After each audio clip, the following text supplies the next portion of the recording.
नारायण प्रभु के नाभि कमल से ब्रह्मा जी की उत्पत्ति हुई।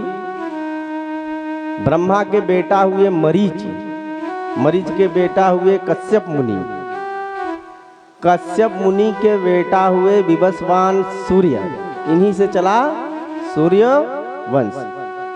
सूर्यवंश विवस्वान सूर्य के पुत्र हुए श्राद्ध देव मनु, जिनकी श्रद्धा नामक पत्नी से विवाह हुआ, पर इनके कोई संतान नहीं हुई। तो आदि गुरु वशिष्ठ जी को बुलाकर याचना करी, तो वशिष्ठ गुरु ने पुत्रेष्टि यज्ञ करवाया पुत्र के लिए। राजा चाहते थे बेटा हो, रानी चाहती थी बिटिया हो।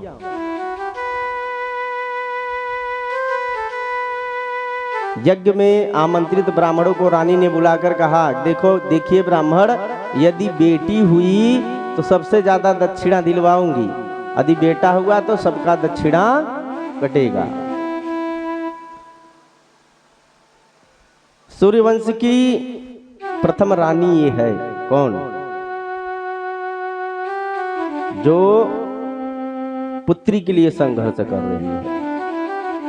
अन्यथा बेटियों के नाम पे सबसे ज्यादा मुंह तो माताओं का बनता है। पिताजी वैसे भी कुछ न कहे। परिणाम यह हुआ कि ब्राह्मणों ने मंत्र पलट दिया और बेटा की जगह बिटिया हुआ। राजा घबराए, वशिष्ठ गुरु जी के पास पूछे, महाराज सब गड़बड़ हो गई। कहें क्या हुआ? कहें बिटिया। वशिष्ठ गुरु बोले ऐसा नहीं हो सकता राजन। ब्राह्मणों को बुलाया, ए होता कहाँ खाए गोता भाई? ब्राह्मणों ने कहा, महाराज इसमें हमारी कोई गलती नहीं है, रानी ने हमें ऐसा करने को कहा था तो हमने किया। रानी बोली दक्षिणा ज्यादा मिलेगा, तो हम लोग लालच में आ गए। वशिष्ठ गुरु बोले, ओ राजन, पति पत्नी सहमत नहीं हो, बीच में ब्राह्मणों को फंसा दिए हैं। पुत्र होता तो रानी उदास हो जाती, और पुत्री भई है तो आप उदास हो गए हो। खाम खाम को बीच में अटका दिया, एक मत हो नहीं पहले तुम लोग। अब कुछ नहीं हो सकता, अब तो जो सोना था सो हो गया। राजा चरणों में गिर पड़े, महाराज आप चाहो तो कुछ भी हो सकता है, आप चाहो तो कुछ भी हो सकता है। कहे अब क्या हो सकता है? कहे ब्राह्मणों के बाद पे तो विधाता को भी संशोधन करना पड़ता है संविधान में।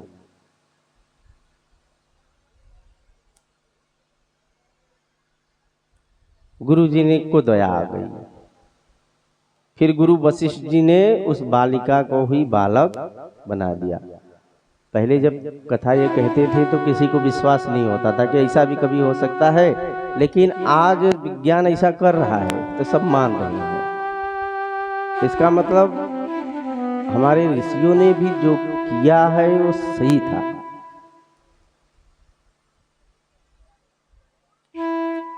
बाद में मनु महाराज के इक्ष्वाकु, निग, सरियाति, दृष्ट, नभग, कवि आदि पुत्र हुए 10। इन्हीं से चला सूर्यवंश, विस्तार हुआ। इनमें जो सरियाति नाम के पुत्र थे, उनकी एक बेटी थी सुकन्या। सुकन्या ने धोखे से चवन मुनि की आंखें फोड़ दी, तो राजा ने सुकन्या का विवाह चवन मुनि से ही कर दिया कि बिटिया अब तुम इनकी आंख फोड़ दी हो तो इन्हीं का सेवा करो वन में रह के। बिटिया का विवाह करके माता पिता चले आए। इधर चवन मुनि को पश्चाताप हुआ कि अरे इससे तो गलती हो गई, हमने इसका जीवन बर्बाद कर दिया, अब क्या करें, मैं बुढ़ा। तुरंत चवन मुनि ने अश्विनी कुमारों का आवाहन किया। अश्विनी कुमार प्रकट हो गए। बोलो महाराज क्या बात है? कहे हमें नौजवान बना दो, एकदम दिव्य सुंदर शरीर चाहिए। अश्विनी कुमारों ने कहा, महाराज हम आपको तो 1 मिनट में बना देंगे, लेकिन बदले में हमें क्या मिलेगा? हमारी फीस। अश्विनी कुमार जो है देवताओं के डॉक्टर है, औषधि इन्हीं के पास रहती है। तो कहें बदले में हमारा फीस। कहें क्या चाहते हो? कहें एक ही इच्छा है हमें। कहें क्या? बोलो। कहें देवताओं के साथ जब हम भोजन करने जाते हैं तो देवता हमें डांट के भगा देते हैं, तुम डॉक्टर हो दूर चलो। हमारे साथ बैठ के भोजन मत करो। यदि देवताओं के बीच में हमें भोजन प्राप्त हुआ तो हम आपको नवयुवक संपन्न बना देंगे एकदम। च्यवन मुनि ने कहा ठीक है, पहले तुम अपना काम करो, बाद में हम जबान देते हैं हम अपना काम करेंगे। पता नहीं कौन सा च्यवनप्राश च्यवन मुनि को खिलाया अश्विनी कुमारों ने कि नवयुवक एकदम संपन्न युवावस्था प्राप्त।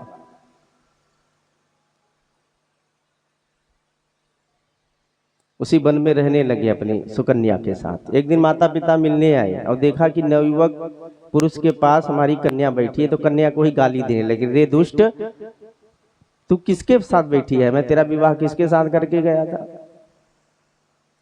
अनाप शनाप गालियां देना बेटी को शुरू कर दिए। बेटी ने कहा पिताजी पहचाने नहीं, आपके दामाद हैं च्यवन मुनि। अश्विनी कुमारों की कृपा से उन्हें यह दिव्य देह प्राप्त हुआ है। राजा बड़ी प्रसन्न हुए, बिटिया से माफी मांगे।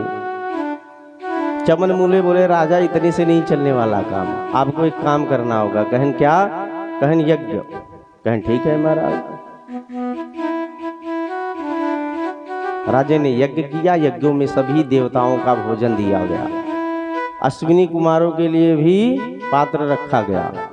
अश्विनी कुमार जैसे आए तो इंद्र ने देख लिया कि फिर से बीच में आके बैठ गया डॉक्टर होके। वज्र उठाए मारने चले, च्यवन मुनि ने हाथ में जल लिया, अभिमंत्रित करके मारा, हाथ ऐसे ज्यों का त्यों वज्र बन गया, पाषाण एकदम, न हिले न डुले न सटके न मटके। इंद्र को बड़ी टेंशन हो गई कि मेरे हाथ को क्या होगा। च्यवन मुनि ने इशारा किया, हमने किया है। कहन क्यों महाराज? कहन पहले जबान दो कि अश्विनी कुमारों को अपने साथ बैठ के भोजन पवाओगे। कहन महाराज हाथ ठीक कर दो, आपको जुबान देता हूँ कि आज से अश्विनी कुमार देवताओं की पंक्ति में बैठकर भोजन पाएंगे। एक कथा आती है।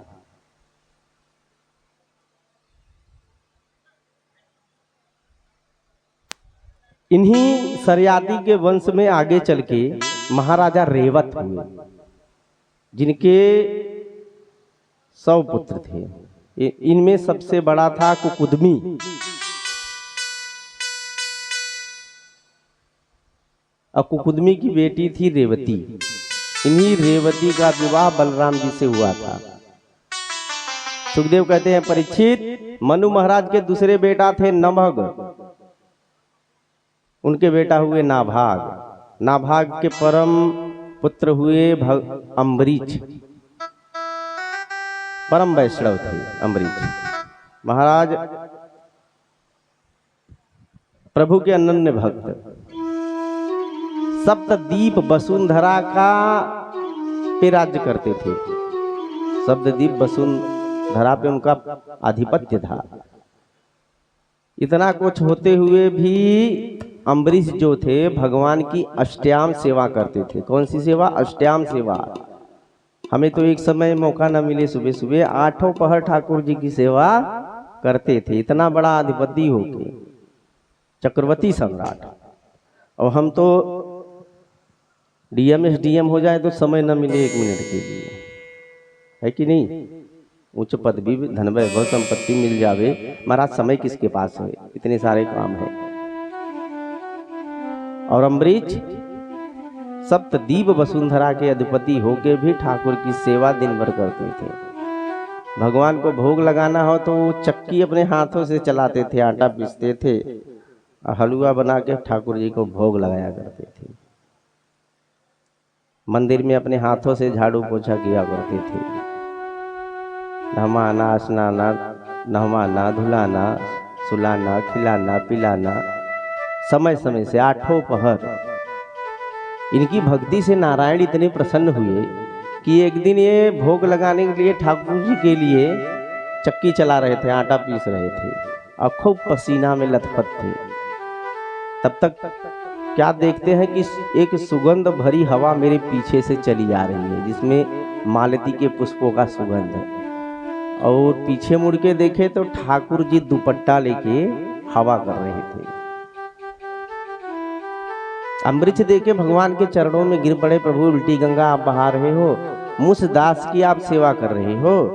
कहे एक बात तू ये बता, तू चक्रवर्ती सम्राट होके मेरे लिए चक्की चला सकता है, तो मैं तेरे लिए इतना नहीं कर सकता है? ठाकुर जी अम्बरीश की भक्ति में रीझ गए, प्रसन्न हो गए, अपना सुदर्शन चक्र ही दे दिया रक्षा के लिए भाई तू अपने पास रख, तू दिन भर मेरी सेवा करता रहे, तेरी राज्य की कौन रक्षा करेगा, तेरी रक्षा कौन करेगा। तो भक्त जब भगवान को सब कुछ समर्पित कर देता है तो भगवान स्वयं अपने आप को उसको समर्पित कर देते हैं। अनन्याश्चितयन्तो माम ये जनाः पर्युपासते तेषानिक्ताभियुक्तानां योग क्षेमम भयाम्यहम्। भगवान कहे तब उसका हम सारी जिम्मेदारी ले लेते हैं। ऐसे परम भागवत थे अम्बरीश। एक बार अम्बरीश जी ने निर्जला व्रत किया। निर्जला व्रत सफल हुआ। द्वादशी में पारण करने चले, दुर्वासा ऋषि आ गए, देख के प्रणाम किया। ओ महाराज, अहो भाग्य हमारे कि आप पधारे, क्या बढ़िया दिन पे आए हो, आज निर्जला व्रत पारण करना है, आप आए, आपको खिला के तो खाएंगे। अब बाबा बोले जरूर पाएंगे राजन, पहले हम संध्या वंदन करके आ जाते हैं फिर पाएंगे। अम्बरीश जी चले गए संध्या वंदन करने। इधर द्वादशी क्षय थी, द्वादशी का हानि था, और द्वादशी निकल जाए पारण करें तो व्रत का कोई फल नहीं मिलता है। और बाबा गए संध्या वंदन करते करते देर हो गई। अम्बरीश इंतजार कर रहे हैं। संकट की घड़ी उपस्थित हुई तो राजा ने कहा अब क्या किया जाए बाकी ब्राह्मणों से। कहे राजन एक काम करो, द्वादशी क्षय है, द्वादशी निकल जाएगी तो पारण करोगे तो आपको व्रत का फल नहीं मिलेगा। एक काम करो, भगवान का चरणामृत पी के पारण कर लो। अम्बरीश ने वही किया जैसा ब्राह्मणों ने कहा। अम्बरीश ने चरणामृत लिया और पान किया। पान करके बाकी होता ब्राह्मणों को भोजन कराने लगे कि बाबा आएंगे उनको खिला लेंगे तो फिर खाएंगे, अपने नहीं खाए। दुर्वासा ऋषि आए, देखे पंगत चालू है, क्रोध के मारे भृगुटी तन गई बाबा की। एक तो गुस्सा नाक पे रहता है उनके। तुरंत कहे रे दुष्ट अम्बरीश, तुम मुझ जैसे संत को आमंत्रित करके अब अगर भोजन कराए और भोजन पाके बैठ गया, सबको खिला रहा है, मैं अभी तुझे मजा चखाता हूँ। तुरंत अपनी जटा उखाड़ी और पटक दिया पृथ्वी पे। भयंकर कृत्या उत्पन्न हो, आदेश दिया राजा को निगल जा। जैसे ही कृत्या बढ़ी राजा को निगलने के लिए, भगवान ने अपने भक्त की रक्षा के लिए पहले ही सुदर्शन चक्र दे दिया था लिबाइरक। तुरंत सुदर्शन चक्र प्रकट हुआ और कृत्या को जला के भस्म कर दिया। दुर्वासा ऋषि के पीछे पड़ गई। अब देखिए चक्र मेरे प्राणों पे आ बनेगी। दुर्वासा ऋषि भागे, भागते भागते ब्रह्मा जी के पास बोले पिताजी रक्षा करो। कहे क्या हुआ? कहे सुदर्शन चक्र से मेरी रक्षा करो। और जैसे ही ब्रह्मा जी ने सुदर्शन चक्र दिया, देखा, बोले काम करो जल्दी जल्दी यहाँ से भाग लो। कहे क्यों महाराज? कहे कि मैं भी स्वतंत्र नहीं हूँ, मैं भी उन्हीं के अधीन हूँ। उनसे विरोध करके मेरे में इतना साहस नहीं है कि मैं नारायण से विरोध करूं। दुर्वासा ऋषि वहां से भागे, शिव जी के शरण में पहुंचे। बाबा आप ही रक्षा करो अब कुछ। बाबा बोले क्या हुआ? दुर्वासा ऋषि ने सब बात बता दी।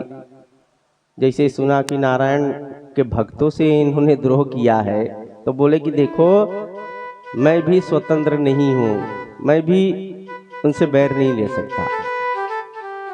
कहें तब क्या करें? कहें जाओ, जिसका सुदर्शन है उसी के पास जाओ तो शायद तुम्हारे प्राण बच जाए। दुर्वासा भागते भागते बैकुंठ पहुंचे। 1 वर्ष लगा पूरा भागते भागते, 1-2 दिन नहीं, 1 वर्ष भागते भागते बैकुंठ पहुंचे। नारायण रक्षा करो, आपकी शरणागति कभी व्यर्थ नहीं होती है। भगवान बोले क्या हुआ? कहे ऐसी बात है। कहे वो मेरे भक्त से द्रोह करके आए हो, मैं भी कुछ नहीं कर सकता भैया, माफ करो। कहे क्या तो आपकी शरणागति व्यर्थ हो जाएगी प्रभु? भगवान ने कहा शरणागति से बढ़कर मेरे लिए कुछ नहीं है, लेकिन मैं अपने भक्त के अधीन हूँ। भक्त मुझे भजते हैं और मैं भी भक्त को भजता हूँ। आप मेरे पास आए हो, आपकी शरणागति व्यर्थ तो नहीं होगी। मैं आपको उपाय बताता हूँ। कहें क्या उपायम? यदि तुम यह उपाय करोगे तो बच जाओगे। जिस वैष्णव का आपने अपराध किया है उन्हीं के पास जाओ और चरणों में उनके गिर जाओ। भागते भागते दुर्वासा ऋषि अम्बरीश के पास आए। इतना समय 1 साल तक भागते रहे। भागते भागते अम्बरीश के चरणों में आके गिर पड़े। अम्बरीश ने उठा के हृदय से लगा लिया, प्रभु क्या कर रहे हो, मुझे क्षमा करे। दुर्वासा ऋषि बोले अब सारी बात बाद में करेंगे, सुदर्शन चक्र से मेरी रक्षा करो। 1 वर्ष से मेरे पीछे लगा हुआ, 1 वर्ष से। तुरंत अम्बरीश जी ने हाथ जोड़ के भगवान का ध्यान किया कि हे प्रभु, मैंने पूरे जगत में मनुष्य हो चाहे जानवर हो चाहे जीव हो चाहे जंतु हो, यदि आपको ही देखा हो तो ये सुदर्शन चक्र अभी शांत हो जाए। जैसे ही अम्बरीश ने संकल्प किया सुदर्शन चक्र शांत हो गया। यदि वो भगवान में प्रीति एक सर्व गुणाश्रयः सर्वभूतात्म भावेन द्विजो भवतु विज्वरः। ऐसा कहा। तुरंत सुदर्शन चक्र शांत हो गया। दुर्वासा के सांस में सांस आई। कान पकड़कर बोले, प्रभु अहो अनंत दासा नाम महत्वं दृष्टमद्य मे कृतागयोस वियद राजन् मंगलानि समीहसे। दुर्वासा ऋषि ने हाथ जोड़कर कहा कि हे प्रभु, आपके अनंत दासों की मैंने आज भक्ति देख ली। अम्बरीश महाराज बोले हाथ जोड़ के, प्रभु चलो भोजन पालो ताकि हम भी कुछ खा लें, ताकि हम भी कुछ खा लें। दुर्वासा ऋषि ने कहा अभी तक तू भोजन नहीं किया? कहे महाराज जब मैं आपको निमंत्रण दिया हूं तो मैं भोजन भला कैसे कर लेता। अम्बरीश जी ने 1 वर्ष तक भोजन नहीं किया था, दुर्वासा की राह देख रहे थे। दुर्वासा बोले राजन तूने अभी तक नहीं पाया? कहे नहीं। कहे चलो भैया पहले भोजन पाएंगे। और तुरंत दुर्वासा ऋषि ने अम्बरीश के साथ भोजन पाया। इन्हीं के पावन वंश में आगे चल के युवनाश्च हुए। भ्रमवश अभिमंत्रित जल को पी लिए थे, यज्ञ के जल को। परिणाम स्वरूप एक गर्भवती या गर्भवता कुछ भी कह लीजिए, युवनाश्च गर्भवती हो गए। रात्रि को यज्ञ का जल पी लिए थे। सुबह ब्राह्मणों ने देखा तो यज्ञ के जल में जो लोटा में जो जल था वो जल ही नहीं है। तो पूछे इसमें से जल क्या हुआ? तुरंत महाराज बोले महाराज रात को प्यास लगी थी, मैं पी गया। सब लोग बड़े आश्चर्य में पड़े। कहें क्यों महाराज क्या हुआ, आश्चर्य में क्यों पड़ रहे हो? कहें कि ऐसा वैसा जल नहीं था, रोज मंत्र पढ़ के अभिमंत्रित करके मैं उसको रखता था। अब तुम पी लिए हो, विधाता न जाने तुम्हें क्या होगा। तो उसी जल को पीने के कारण युवनाश जो थे गर्भवती हुए या गर्भवता, कुछ भी बोल लो अपने हिसाब से। और उनके ही उदर को शैल चिकित्सा के द्वारा दाहिनी कुक्षी का भेदन करके मानधाता का जन्म हुआ। किसका? मानधाता का। मानधाता के सतव्रत और सतव्रत के पुत्र राजा हरिश्चंद्र हुए। हरिश्चंद्र के हुए पुत्र रोहित, बाहु, सगर आदि बहुत सारे पुत्र हुए। रोहिताश, बाहु, और बाहु के पुत्र हुए राजा सगर। राजा सगर के 60,000 पुत्र हुए। कपिल मुनि का अनादर करके भस्म हो गए, पीढ़ियां लग गई तपस्या करते करते, तब गंगा जी आई, तब इनका उद्धार हुआ।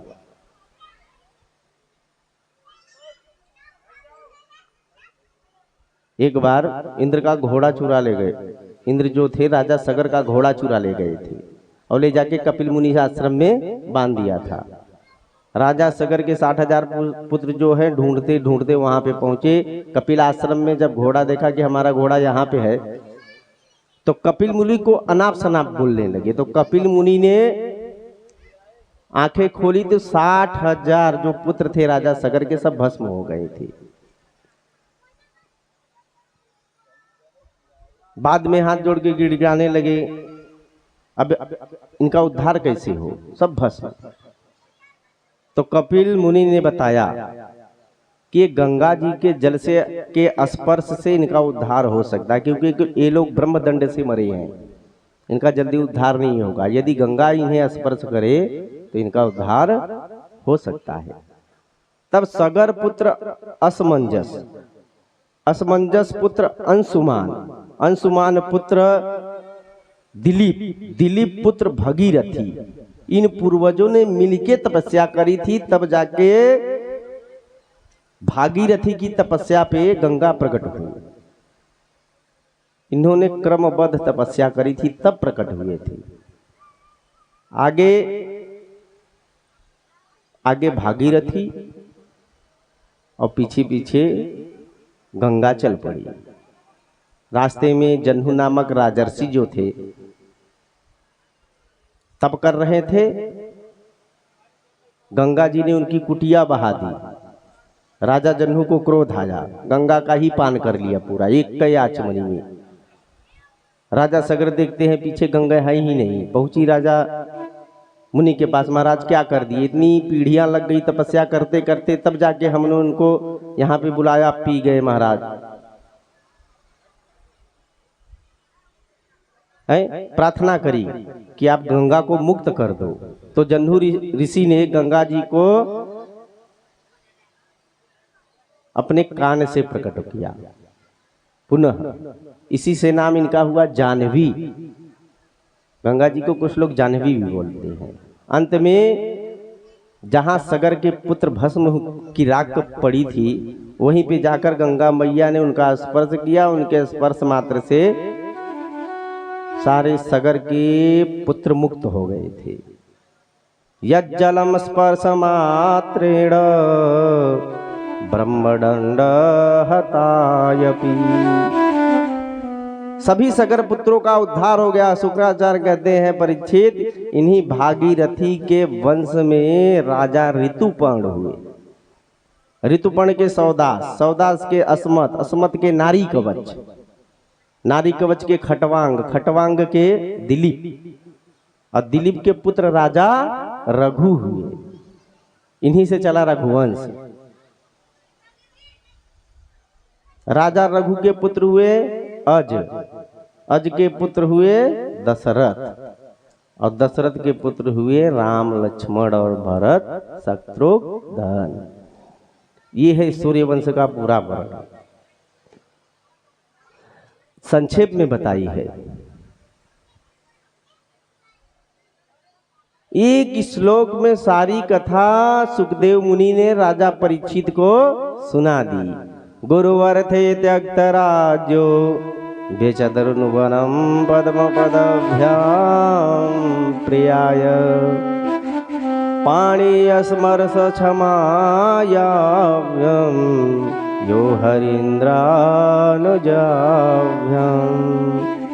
वैरूप्या सुपर्णख्या प्रिय विरहर्षारोषिरोपित बिभ्रजिम्भ्र, त्रास्त्राब्धि वर्ध सेतु खलदल दहनम कौशलेन्द्रो वतान्यम। एक श्लोक में पूरी राम कथा सुना दी। आइए हम भी संतों का अनुकरण करें, श्री राम प्रभु को अपने हृदय में जगह दें, बुलाएं, प्रभु हमारे हृदय में भी राम राज्य स्थापित हो। भगवान का स्मरण करिए हृदय स्थल में। श्री राम जी का चतुर्विहुमें अवतार हुआ। राम लक्ष्मण भरत और शत्रुघ्न, उनकी शक्तियों का भी मिथिलापुरी में अवतार हुआ, चारों शक्तियों का। हम भी अपने हृदय में मिथिलापुरी बनाकर सभी शक्तियों को अपने हृदय में विराजमान पहले करें और हृदय में राम राज्य की स्थापना करें, तब तो भगवान आएंगे, नहीं तो नहीं। और वो कैसे संभव है, आइए सूक्ष्म भाव से इसकी चर्चा करेंगे और राम कथा मंदाकिनी में गोता लगाएंगे। तो पहले चलिए नाम संकीर्तन करेंगे, फिर गोता लगाएंगे।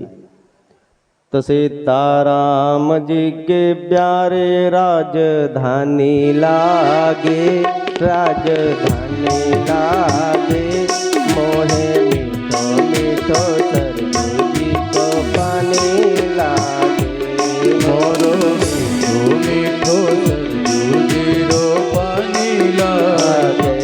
सीताराम जी के प्यारे राजधानी लागे, राजधानी लागे, मोहे मीठो मीठो सरयू जी को पानी लागे, मोहे मीठो मीठो सरयू जी रो पानी लागे। धन्य कौसल्या धन्य कैकेयी धन्य सुमित्रा मैया, धन्य कौशल्या धन्य कैकेयी धन्य सुमित्रा मैया। हो धन्य भूप दशरथ के आंगन खेलत चारों भैया, धन्य भूप दशरथ के आंगन खेलत चारों भैया। तोतले रसीले प्रभु की वाणी लागे, प्रभु की वाणी लागे, मोहे मीठो मीठो सरयू जी को पानी लागे, मोहे मीठो मीठो सरयू जी रो पानी लागे। सीताराम जी के प्यारे राजधानी लागे, हो राजधानी लागे, मोहे मीठो मीठो सरयू जी को पानी लागे, हो मोहे मीठो मीठो सरयू जी रो पानी लागे। जन्मभूमि हनुमान गढ़ी की शोभा है अति प्यारी, जन्मगढ़ी हनुमान गढ़ी की शोभा है अति प्यारी। स्वयं जगत के मालिक बैठे खड़क भवन के अंदर, स्वयं जगत के बैठे सनक भवन के अंदर। रस से रसीले प्रभु की वाणी लागे, प्रभु की वाणी लागे, मोहे मीठो मीठो सरयू जी को पानी लागे, मोहे मीठो मीठो सरयू जी रो पानी लागे। सीताराम जी के प्यारे राजधानी लागे, राजधानी लागे, मोहे मीठो मीठो सरयू जी रो पानी लागे, मोहे मीठो मीठो सरयू जी रो पानी लागे। सहज सुहावन जन्म भूमि श्री रघुबर राम लला के, सहज सुहावन शोभा लागे रघुबर राम लला के।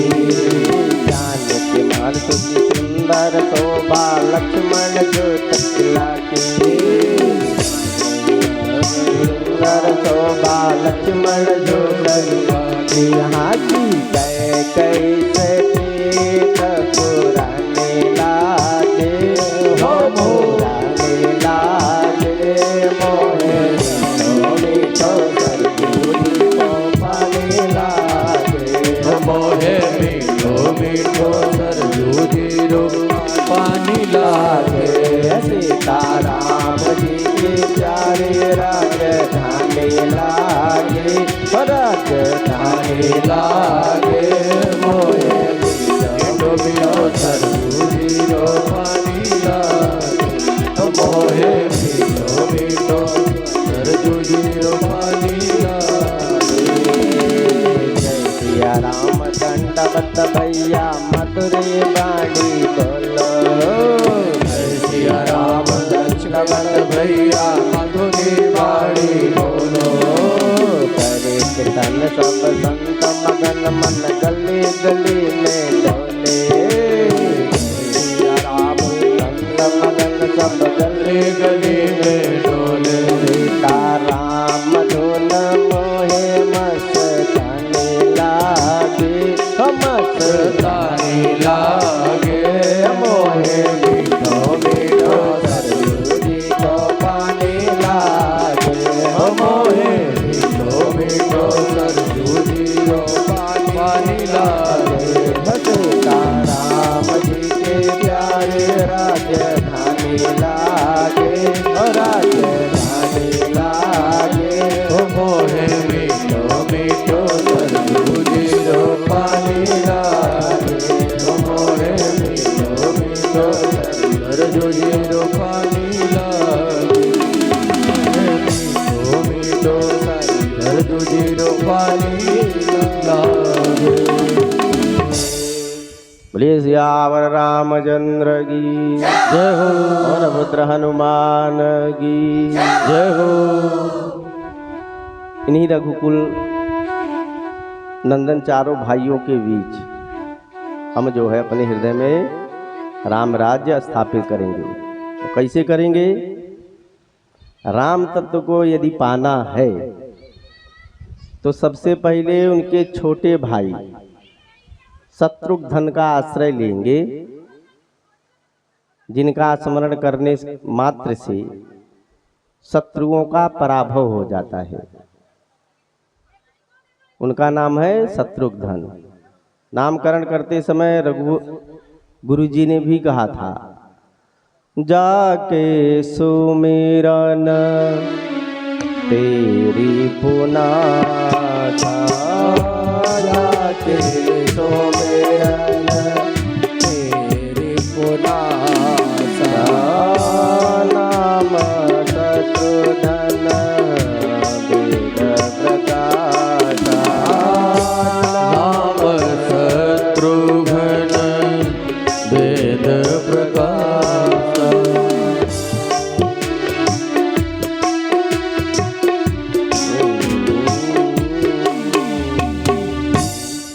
जिनका स्मरण करने मात्र से शत्रुओं का नाश हो जाए वे शत्रुघ्न है। बिना शक्ति के शक्तिमान काम नहीं करेंगे। शत्रुघ्न का आश्रय लेना है तो उनकी शक्ति जो है, शत्रुघ्न की शक्ति कौन है? श्रुत कीर्ति। श्रुत कीर्ति अर्थात भगवान के मंगलमयी कीर्ति का जीवन में श्रवण करना। और जब हम उनकी कीर्ति का श्रवण करते हैं तो जीवन मंगलमय हो जाती है। ऐसी उस कीर्ति और कथा को अपने कर्णपुटों से खूब सुनो तो श्रुत कीर्ति का आश्रय लेते ही शत्रुघ्न प्राप्त होंगे। जब शत्रुघ्न आएंगे तो हमारे हृदय के अंदर राग, लोभ, मोह, मद, ईर्ष्या, मात्सर्य सब भरे पड़े हैं, उनका विनाश हो जाएगा, उनका पराभव कर देंगे। प्रथम भगति संतन कर संगा, प्रथम भक्ति संतन कर संगा। दूसर गति मम कथा प्रसंगा, दूसर गति मम कथा प्रसंगा। संतों के सानिध्य में रह के कथा श्रवण करो, ये पहली सीढ़ी है। उसमें काम, क्रोध आदि भीतर के जो शत्रु हैं वो नाश हो जाएंगे। देखो भाई, मकान में कब्जा हो तब किसी का, खाली हो तब कब्जा होता है।